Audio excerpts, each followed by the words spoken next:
Hello students, electronic spectra में आज फिर हम इलेक्ट्रॉन ट्रांजिशन की बात करेंगे या इलेक्ट्रॉनिक संक्रमण की बात करेंगे। तो किस तरह के इलेक्ट्रॉनिक संक्रमण होते हैं वो हम देख चुके हैं। सिग्मा टू सिग्मा स्टार संक्रमण, pi to pi star, n to sigma star, n to pi star और सिग्मा टू पाई स्टार और पाई टू सिग्मा स्टार। ये जो दो तरह के लास्ट वाले संक्रमण हैं, ट्रांजिशंस हैं, वो सिमेट्रिकली अलाउड नहीं हैं। ये सम्मित अनुमत है, नहीं है। ठीक है, तो ये वाले जो हैं वो अलाउड हैं। तो सिग्मा आपको पता है, पाई भी पता है, और ये बॉन्डिंग, ये anti bonding, sigma bonding, sigma anti bonding, pi bonding, pi anti bonding, और ये एन जो है वो है नॉन बॉन्डिंग। ठीक है, ये मैं पिछली बार आपको बता चुकी हूँ। तो हम अब एक एक करके करते हैं। ये दिखाया गया sigma to sigma star transition. ये उन यौगिकों में होता है जिसमें सिग्मा इलेक्ट्रॉन होता है। चूंकि सिग्मा इलेक्ट्रॉन अणु में परमाणुओं के साथ अधिक आकर्षित रूप में बने रहते हैं, अतः इनको ऊर्जा अधिक चाहिए। ठीक है, इनको जल्दी से संक्रमण नहीं किया जा सकता, उत्तेजित नहीं किया जा सकता। तो इस संक्रमण के लिए या इस ट्रांजिशन के लिए हमें अधिक ऊर्जा की आवश्यकता होती है। इसीलिए ये जो एब्जॉर्प्शन या अवशोषण है वो फार पैराबैंगनी क्षेत्र में होता है। इसको निर्वात पैराबैंगनी क्षेत्र में कहते हैं या फार यूवी लाइट में होता है। और ये उनमें होता है जिसमें सैचुरेटेड हाइड्रोकार्बन होते हैं। जैसे आप देख रहे हैं मीथेन, यहाँ पर मीथेन है, मीथेन CH4 जो सैचुरेटेड हाइड्रोकार्बन है, इसमें होता है sigma to sigma star transition और इसका एब्जॉर्बेंस मैक्सिमा होता है 125 Nm पर।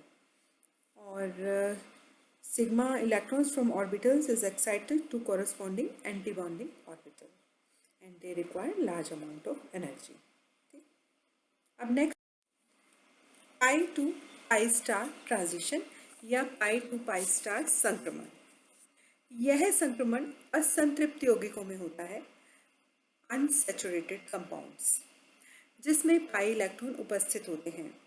इस संक्रमण के लिए आवश्यक ऊर्जा की मध्यवर्ती ऊर्जा की आवश्यकता होती है, मतलब बहुत ज़्यादा कम भी नहीं, बहुत ज़्यादा हाई भी नहीं, बीच की ऊर्जा है। इसके लिए एनर्जी हमको चाहिए। ऐसे संक्रमण वाले यौगिक साधारणतः पैराबैंगनी या दृश्य क्षेत्र में अवशोषण करते हैं। जिन यौगिकों में असंयुग्मित द्विबंध होता है उनमें पाई टू पाई संक्रमण में पैराबैंगनेटिक यूवी क्षेत्र की आवश्यकता होती है। जैसे एथिलीन में पाई टू पाई स्टार संक्रमण के संगत लैम्डा मैक्स है 180 Nm। तो आप समझ रहे हैं ये अनसैचुरेटेड कंपाउंड में होता है जिसमें डबल बॉन्ड या ट्रिपल बॉन्ड होते हैं। जैसे एल्कीन्स हो गया, एल्काइंस होगा, उस केस में pi to pi star transition होता है। Pi electron in a bonding orbital is excited to corresponding anti bonding pi star orbital. So multiple bonds with double or triple bonds, alkenes, alkynes, carbonyl, nitriles, they undergo pi to pi star transition. और the range is 170 to 205 Nm। ठीक है, अब किसी यौगिक में conjugation हो या संयुग्मन हो तो पाई टू पाई स्टार ट्रांजिशन के लिए लैम्डा मैक्स के मान में वृद्धि हो जाती है, बढ़ जाता है, क्योंकि उस कॉन्जुगेशन की वजह से पाई इलेक्ट्रॉनों का डीलोकलाइजेशन हो जाता है, विस्थानीकरण बढ़ जाता है। तो इसलिए इसका लैम्डा मैक्स की मान भी बढ़ जाता है। जैसे एथिलीन में है 180 Nm, तो ब्यूटाडाइन में है 217 Nm और बेंजीन में है 255 Nm। तो जितना जितना डीलोकलाइज होता जा रहा है उसकी लैम्डा मैक्स का मान बढ़ता जाता है। अब है N2 sigma star transition, non bonding से एंटी बॉन्डिंग सिग्मा संक्रमण ट्रांजिशन। सैचुरेटेड कंपाउंड्स जिसके अंदर सिंगल बॉन्ड ही होता है लेकिन उसमें एटम्स लगे हों ONNS जिसमें लोन पेयर ऑफ इलेक्ट्रॉन होते हैं, तो उन केसेस में N2 सिग्मा स्टार ट्रांजिशन होता है और इसके लिए एनर्जी कम चाहिए होती है, और the number of organic functional groups with n sigma star peak in UV region is small and 150 to 250 nm इसके लिए एनर्जी की आवश्यकता होती है। तो जब किसी संतृप्त यौगिक में ONS और हैलोजन परमाणु उपस्थित होते हैं और इन परमाणुओं से युक्त समूह एकल बंध से जुड़े होते हैं, single bond, they are saturated, संतृप्त हैं तो सिंगल बॉन्ड से जुड़े होते हैं, तो उन यौगिकों में N से सिग्मा स्टार संक्रमण होगा। ONS और हैलोजन ऐसे परमाणु हैं जिसके अंदर अबंधी इलेक्ट्रॉन या नॉन बॉन्डिंग इलेक्ट्रॉन उपस्थित होता है। तो यह भी स्पष्ट है कि इस संक्रमण के लिए सिग्मा टू सिग्मा स्टार की अपेक्षा कम ऊर्जा की आवश्यकता होती है, अतः अवशोषण पैराबैंगनी क्षेत्र में होता है। जैसे ट्राईमिथाइल अमीन है, मिथाइल अल्कोहल है, मिथाइल आयोडाइड है, इन सब में क्या होगा, N2 सिग्मा स्टार संक्रमण पाया जाता है। ठीक है, क्योंकि इसमें कम एनर्जी चाहिए तो पहले हमको यूवी फार यूवी रेंज में हम गए, तो यहाँ पर यूवी रेंज की एनर्जी से हमारा काम चल जाएगा, N2 सिग्मा स्टार ट्रांजिशन उस रेंज में हो जाता है। ठीक है, तो इसके एग्जांपल्स आपको बता दिए, trimethyl amine, methyl alcohol, methyl iodide. इसके अंदर तो आपको ये नोट्स की फॉर्म में क्वेश्चन आएगा कि N2 pi sigma star transition के बारे में बताओ, तो आपको पहले तो ये बताना है, नंबर 1 सैचुरेटेड या संतृप्त यौगिकों में पाया जाता है, नंबर 2 उनमें जिसके अंदर ONS या हेलोजन टाइप के हो एटम्स जिनमें लोन पेयर ऑफ इलेक्ट्रॉन्स हो, नंबर 3 इनको पैराबैंगनी क्षेत्र या यूवी रेंज की लाइट से इसमें N से पाई सिग्मा स्टार तक संक्रमण हो जाता है। नंबर 4 आपको कुछ एग्जाम्पल बता देने हैं, जैसे आपने मिथाइल अल्कोहल, ट्राईमिथाइल अमीन, मिथाइल आयोडाइड का एग्जाम्पल बताया, और अगर आपको लैम्डा मैक्स का मान याद रहे तो ठीक है, वरना आपको रेंज बता देनी है 150 to 250 nm अगर लाइट ये एब्जॉर्ब करते हैं तो इनके अंदर ये ट्रांजिशन पाया जाता है। अब चलते हैं N2 पाई स्टार ट्रांजिशन में। An electron from non-bonding orbital is promoted to, this is non-bonding, this is pi star anti-bonding pi star orbital।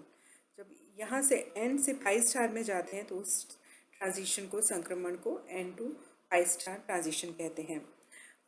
अब ये उनमें होता है जब पाई की बात आती है तो हम डबल और ट्रिपल बॉन्ड की बात करते हैं। तो compounds containing double bond involving hetero atom CO CN, मतलब डबल और ट्रिपल बॉन्ड भी हो और हीट्रो एटम्स भी हों। ठीक है, तो डबल ट्रिपल बॉन्ड मतलब पाई, N के लिए हीट्रो एटम होना ज़रूरी है, तो इसके लिए बहुत कम एनर्जी की ज़रूरत होती है, और लॉन्गर वेवलेंथ होगी, एनर्जी कम होगी, तो लॉन्गर वेवलेंथ की लाइट भी काम आती है, अराउंड 300 nm।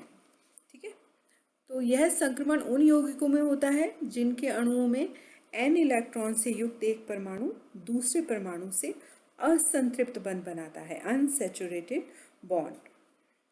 संक्रमण हेतु सबसे कम ऊर्जा की आवश्यकता N2 पाई स्टार के लिए होती है। ये मतलब लंबी तरंग दैर्ध्य या लॉन्गर वेवलेंथ की लाइट एब्जॉर्ब कर लेते हैं, तो इनके जो बॉन्ड्स बनते हैं, बैंड्स जो बनते हैं, उनकी तीव्रता भी काफ़ी कम होती है। ये बैंड R बैंड कहलाते हैं, इनको R बैंड भी कहते हैं। ठीक है, तो ये हो गए N2 पाई स्टार ट्रांजिशन। अब ये वाले जो ट्रांजिशन मैंने आपको पहले भी बताया, सिग्मा टू पाई स्टार या पाई टू सिग्मा स्टार, ये जो है ये सम्मति अनुमत है नहीं है, इनकी सिमेट्रिकली ये अलाउड नहीं है transitions. These electronic transitions are forbidden transitions and are only theoretically possible. Thus, N2 pi star, pi to pi star electronic transition show absorption, ये तो मैंने आपको बता दिया, इस रीजन में है, और ये वाले जो हैं ये forbidden है। ठीक, तो अब आप ये भी देख लो, इलेक्ट्रॉनिक ट्रांजिशंस जो भी हमने किए हैं, sigma to sigma star alkanes में, सैचुरेटेड कंपाउंड में, संतृप्त यौगिकों में, pi to pi star alkenes में, कार्बोनिल कंपाउंड्स में, एल्काइंस में, एजो कंपाउंड्स में जिनमें डबल या ट्रिपल बॉन्ड्स होते हैं, अनसैचुरेटेड कंपाउंड्स, असंतृप्त यौगिक। N2 sigma star in oxygen, nitrogen, sulphur and halogen compounds, जिसमें इस तरह के एटम्स होते हैं जिन कंपाउंड्स में ऑक्सीजन होती है, नाइट्रोजन होता है, सल्फर होता है, हेलोजन, जिसमें लोन पेयर ऑफ इलेक्ट्रॉन्स लगे होते हैं। नॉन बॉन्डिंग, क्योंकि यहाँ पर नॉन बॉन्डिंग से हम सिग्मा स्टार की ओर जा रहे हैं, तो उसमें N2 सिग्मा स्टार ट्रांजिशन होगा। N2 पाई स्टार कहाँ होगा, वो भी हमने किया ही है, इन कार्बोनिल कंपाउंड्स, जिसमें डबल और ट्रिपल बॉन्ड भी हों और ये एटम्स भी हों, ऑक्सीजन, नाइट्रोजन, सल्फर, इस तरह के एटम्स भी हों, हीट्रो एटम्स भी और डबल और ट्रिपल बॉन्ड्स भी। तो इस तरह इलेक्ट्रॉनिक ट्रांजिशंस का आज का ये चैप्टर ख़त्म होता है। तो स्टूडेंट्स इसको रिवाइज़ करते रहो आप अच्छे से, और हम फिर टेस्ट की फॉर्म में इसको और रिवाइज़ करेंगे। Thank you so much.